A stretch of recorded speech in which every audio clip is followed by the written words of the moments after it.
Positive ടോക്സിലേക്ക് സ്വാഗതം. മറ്റുള്ളവരെ സഹായിക്കുന്നത് ഒരു ഹോബിയാക്കി എടുക്കുക. ഇത് ജീവിതത്തിൽ വളരെ വലിയ സന്തോഷം നമുക്ക് കൊണ്ടുവരും. സാമ്പത്തികമായിട്ട് നല്ല മെച്ചപ്പെട്ടയാളാണ് നാമെങ്കിൽ സാമ്പത്തികമായി പ്രയാസം അനുഭവിക്കുന്നവരെ സഹായിക്കുക.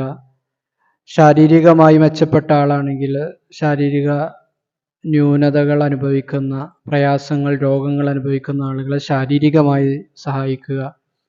നമുക്ക് നന്നായി മാനസികമായ ആത്മധൈര്യവും മറ്റുമുള്ള ആളുകളാണെങ്കിൽ മാനസികമായി പ്രയാസം അനുഭവിക്കുന്നവർക്ക് ധൈര്യം നൽകുക, അവരെ സഹായിക്കുക. ഇതിനൊക്കെ സമയം കണ്ടെത്തുക. അപ്പോൾ സഹായിക്കുക എന്ന് പറയുമ്പോൾ സാമ്പത്തികം മാത്രമല്ല, മറ്റുള്ള രീതിയിലും എന്ത് ചെയ്യുക, എല്ലാ തരത്തിലും. മനുഷ്യന് പല രീതിയിലുള്ള കഴിവുകളാണ് പടച്ചോൻ തന്നിട്ടുള്ളത്.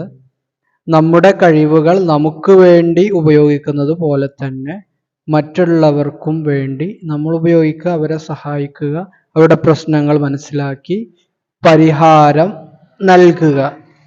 ഇത് വളരെ വലിയ ഒരു കാര്യമാണ്. ജീവിതത്തിൽ അവർക്കും നമുക്കൊക്കെ സന്തോഷം നൽകാൻ ഇതിന് കഴിയും. ഇങ്ങനെ ഒരു ഹെൽപ്പിംഗ് മെന്റാലിറ്റി ഉണ്ടാകുമ്പോൾ സദാസമയം നമ്മളിൽ സെറോട്ടോണിൻ എന്ന് പറയുന്ന ഒരു ഹോർമോൺ ഉൽപ്പാദിപ്പിക്കപ്പെടും. ഇതൊരു ഹാപ്പിനെസ് ഹോർമോണാണ്. അപ്പോൾ സദാ അവസരം കിട്ടുമ്പോഴൊക്കെ മറ്റുള്ളവരെ സഹായിക്കുന്ന ആളുകൾക്ക് അതൊരു ഹോബിയാക്കി എടുക്കുന്നവരിൽ സദാസമയം സെറോട്ടോണിൻ എന്ന് പറയുന്ന ഹോർമോൺ ഉൽപ്പാദിപ്പിക്കപ്പെടും.